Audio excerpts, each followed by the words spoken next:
Hello, I'm Peter French again. Glad you're still with me and have arrived at the most important part of providing value to our paying customers. After all, they pay our salaries and refer us and refer our transactions with them to others, and they come back hopefully to experience our brand promise. So this section is about delivery. For us, excellence is simplicity, and simplicity the ultimate excellence. So keep it simple. You've seen this template of a manager, and we build excellence through quantification and orchestration of that outcome of our product. It's the customer's experience of that transaction which defines this outcome. To try and innovate an existing system once it is broken or has a life of its own in your business is an act of frustration. People will hang on to their creation or inherited worldview for dear life. So although the tribal knowledge of an existing system is a good place to start, it is after all the bottoms-up definition. Your vision becomes the top-down definition of that system, designed to deliver your expectations. Compromise between these distinct opposite poles is what defines the process you are trying to build and put in place. The transaction starts when your customer or prospect raises their hand to do business with you, and it ends when they have the complete, clothed products in their hands, which delivers on your brand promise. So surely excellence is about wowing your customer. And if you build a system of delivery, a SOD, that can do that, it will be seen or be perceived as excellent, but by the one and only arbiter of quality that counts, your customer. Delivery is the first dynamic in doing it, the bottom half of the SOD, if you're following this template, that is. If you've designed your own, whatever name you've given to this dynamic, it is the place where we deliver the logistics of putting our brand promise in the hands of the purchaser. It is the place where the promises of the sales process are kept. So the definition of what we do in delivery informs and defines what we can do in the sales process. Understanding your role as a manager, that's quantification, orchestration, and innovation, about delivering this dynamic is crucial. And you need the SOD template to understand where this work fits and what it influences. As a sales professional for half of my life, I hesitate to say it, but if delivery works, then you almost don't need to sell. You just articulate and use references to our ability to wow customers in delivery and then pick up the check.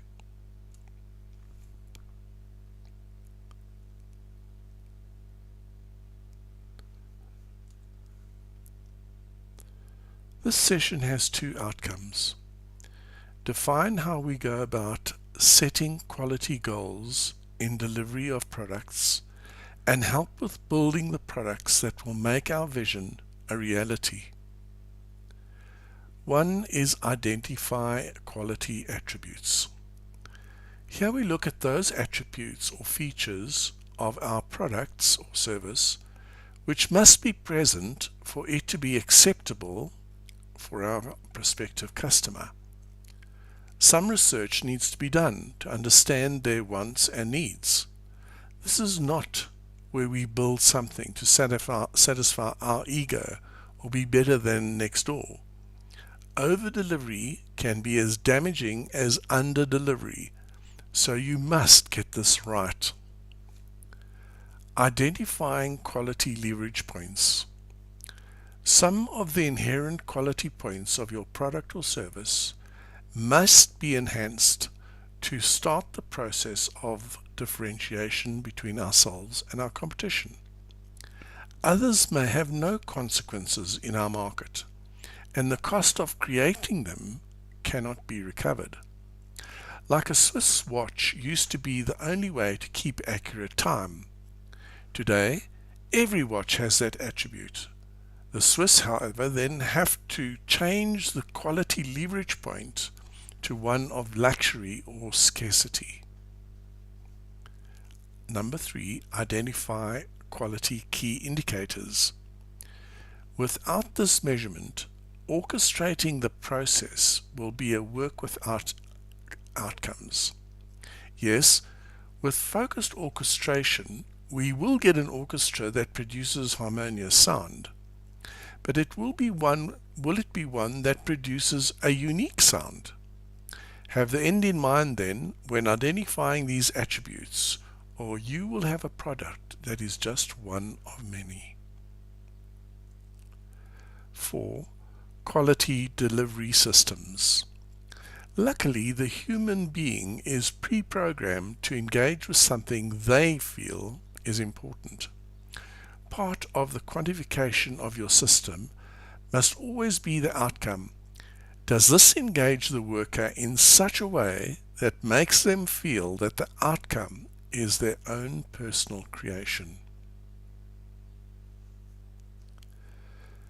5 and 6. Innovate quality, control, and expectations and review them. In our view, which is quite counterintuitive, it's about setting and measuring expectations. Many times we have seen those delivering in a process astounded that the owner of the process does not believe that they're delivering expected quality. This is all about expectations of the leader, the manager, and the worker not being on the same page. Have a formal process, document it, have it timed, have the no-nonsense measurements, and feedback. Number 7, orchestrate the quality systems. Both tangible and intangible expectations should be measured and seen to be measured by the persons charged with delivery of the task. Elsewhere, we speak about the breakfast of champions, so may I remind you that it's immediate feedback of positive outcomes. And lastly, what is to me the most important one, monitoring customer expectations and experience. Do you ever ask your customers for opinions on the transactional experience the customer has gone through from the time they raise their hand to engage with you to the time they pay and experience your brand promise in your product or service? We're not talking about their feelings related to one person they came in contact with, or how the product works, and even the outcomes of that use. Customers perceive good transactional experience is, in my view, an absolute characteristic of quality. So, we have defined our needed quality using the template quality management cycle, and hope you understand that behind each of those 8 segments lies an amount of work that deserves a project on its own. That the outcome of all of these projects is to define the standard operating procedure that delivers defined quality, quantity, and repeatability.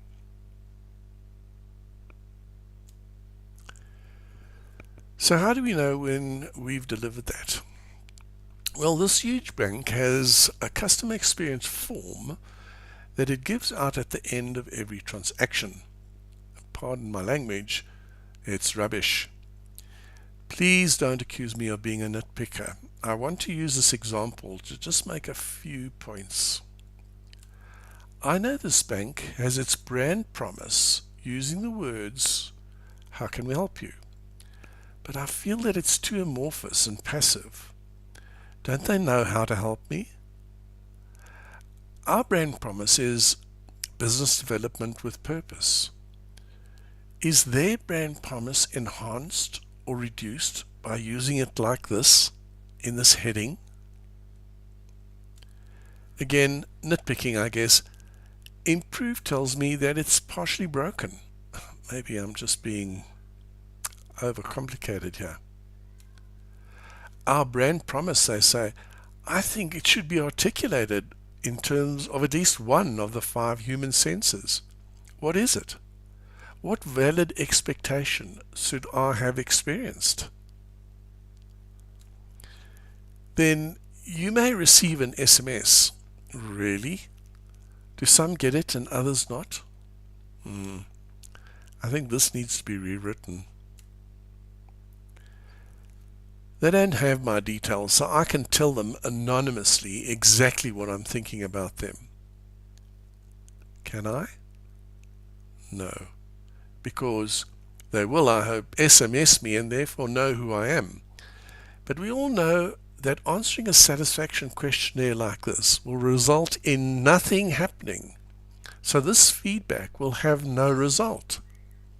They will end up with a visualization of all of their customers who answered, composed of 3 outcomes: excellent, average, and poor. I could just see the directors of customer satisfaction making a presentation to the board of directors about the XYZ% increase here and ABC% decrease there. A load of rubbish. I know I'll never see the outcomes, so why should I participate? We need to rethink this because, and I hope to convince you that this is a CEO-sponsored activity and the outcomes can be absolutely invaluable in building your enterprise asset of value. We need to build an anonymous questionnaire and present to the correct people in your customer using relevant questions. So the defining questions I must ask myself are who, what, where, when, how, and why. Let's start with who. We introduced you to Asmodee, where if you don't know who these personas in your clients are, you cannot be in control of any interaction with them. You'll be flying blind. If you don't know them, your questions may be irrelevant to them, and therefore, after the first question, your transaction satisfaction survey ends up in the trash. What the questions are is one decision to make because it is somewhat defined by the question why. Why are we doing this? What do we want to know? You see, in our example, we use satisfactory or not satisfactory, or acceptable and or not acceptable. Don't have fence sitters. If it is not anything, we need to jump to attack. Where must be the questionnaire be delivered? Across the recipient's desk, maybe delivered by hand, attached to something like the invoice or the customer's acceptance sign-off. Where is an important question because it drives up completion statistics that are vital in knowing what our customers really feel about us. When and where are very similar, but also can be very different. If you think of every quarter or twice a year, these will be modified by attached to every invoice. On the one hand, we need rhythm, a diarized event, and discipline on the other. We don't want our customers questionnared out. How is easy. Oh, well, is it?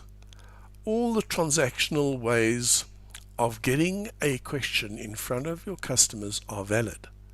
It is what works for you and them. We like a handwritten note from the CEO with the questionnaire linked to a spot hosted on the web. A handwritten envelope with private and confidential gets past the gatekeeper and is opened by the targeted who.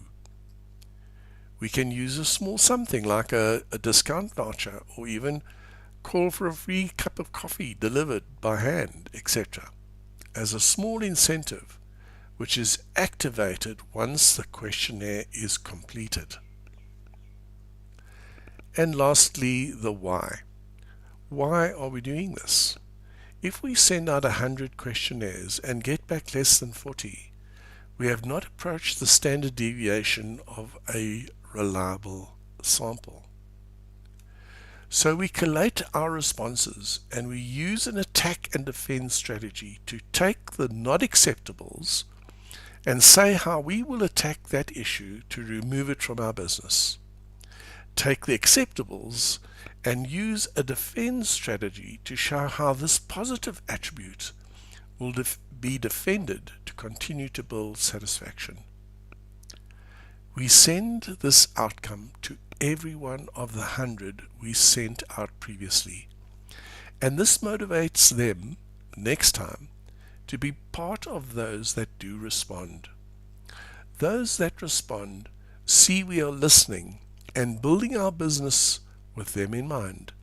They feel part of our efforts, and this builds their loyalty.